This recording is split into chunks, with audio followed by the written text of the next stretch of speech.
গিয়েছিল। আপনারা এই ঘটনাটা গল্পটা শুনেছেন। এরপরে ওয়াযাক্কির ফাইন্না যিকরা তানফাউল মুমিনিন, এই উপকারের জন্য আমি আরেকবার রিপিট করছি, আরেকবার দৌড়াচ্ছি। তো বাজার থেকে সেই কেনাকাটা করে ফেরার পথে দেখলো একটা বাঘের বাচ্চা, সে পাল হারিয়ে ফেলছে, তার মাকে হারিয়ে ফেলছে। তো এই বাঘের বাচ্চাটা কি করবে, দিককুল খুঁজে পাচ্ছে না, কান্নাকাটি করতেছে, চোখ দিয়ে পানি পড়ে। তো সেই ব্যক্তি রাখাল ছিল। তো সে চিন্তা করলো, এই বাঘটা তো, বাঘের বাচ্চা দেখতে তো সুন্দরী দেখা যায়, ফুটফুটে, তো এটা তো মারা যাবে, খেতে না পেয়ে মারা যাবে। তাহলে এটাকে আমি নিয়ে যাই, আমার তো এক পাল বকরি আছে, তো বকরির সাথে খেলাধুলা করবে, আর যদি তাদের দেখা দেখি খাওয়া দাওয়া করে তাহলে তো সারলই। তো যে বাবা সেই কাজ, তাকে নিয়ে আসলো। তো আনার পরে এক দুদিন খায় না, কিন্তু দেখতে দেখতে আসে না সব সঙ্গে স্বর্গবাস, তো দেখতে দেখতে চলতে ফিরতে দেখতে দেখতে খাওয়া শুরু করছে, খায়, একসাথে থাকে। তো ধীরে ধীরে বড় হইতে লাগলো। তো একটু বড় হওয়ার পরে ছাগলের তো মাথায় শিং গজাইছে একটা সময় পরে। এখন ছাগলের মাথায় যখন শিং গজায়, তখন ছাগলের একটা অভ্যাস আছে, সে খালি ঢিসাঢিসি করে, সামনে যা পায়, যাকে পায় খালি গোতা দেয়।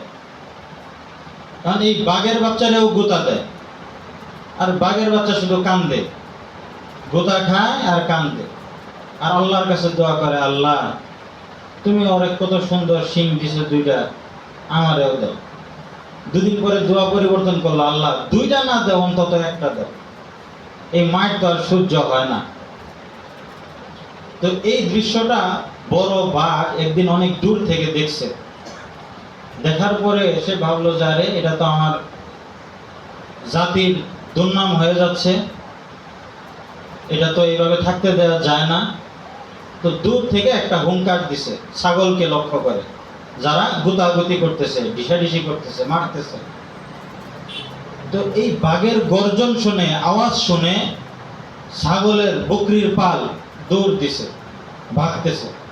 তো এই দেখা দেখি ওই যে বাঘের বাচ্চাটা ছিল, এটাও দৌড় দিছে পিছে পিছে। এখন বাঘ বলে, না, হুঙ্কার দিলাম, ডাক দিলাম, ও মাঠ থেকে বাঁচবে, ও তো দেখি সাথে সাথে দৌড় দিছে, ও তো ওই জায়গায় যাও মায়ের খাবে। তো বাঘ করছে কি না, এইভাবে হবে না, পিছন থেকে দৌড়ায় যায়, থাবা দেওয়া ধরছে। দইরা জিজ্ঞাসা করছে, তুমি দৌড় দিলা কেন? বলে, আপনি যে জোরে একটা হুঙ্কার দিচ্ছেন, আমার পাত্তার পানি শুকায় গেছে। তো বাঘ বুঝছে রোগটা কোন জায়গায়, সমস্যাটা কোথায়। এরপরে ওরে ধাক্কাইয়া, গুতাইয়া, ধমকাইয়া ওরে পানিতে নামাইছে, যাও তুমি পানি খেয়ে আসো।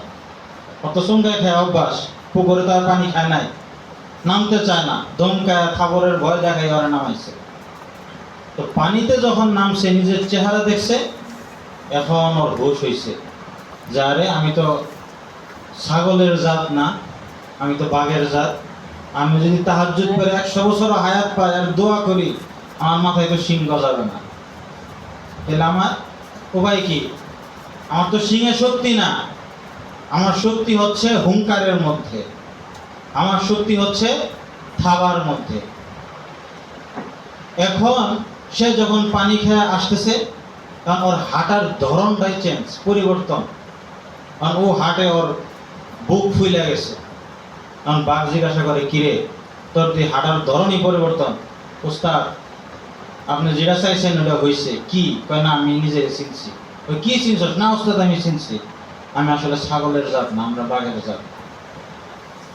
তো এই যখন চিনছে, নিজেকে যখন চিনতে পারছে, এরপর ধরনটা কি হয়েছে? পরিবর্তন। এখন আপনারা বলেন, এই বাঘটা কি আর মায়ের খাবে? মায়ের খাওয়ার ভয় আছে? ওকে আর তাহাজ্জুদ পড়ে 100 বছর যদি হায়াত পায়, 100 বছর কি আল্লাহর কাছে দোয়া করবে যে আল্লাহ তুমি আমারে দুইটা শিং দাও? দুইটা না দাও, অন্তত একটা দাও। এই আক্ষেপ থাকবে? এই দোয়া করবে কেন?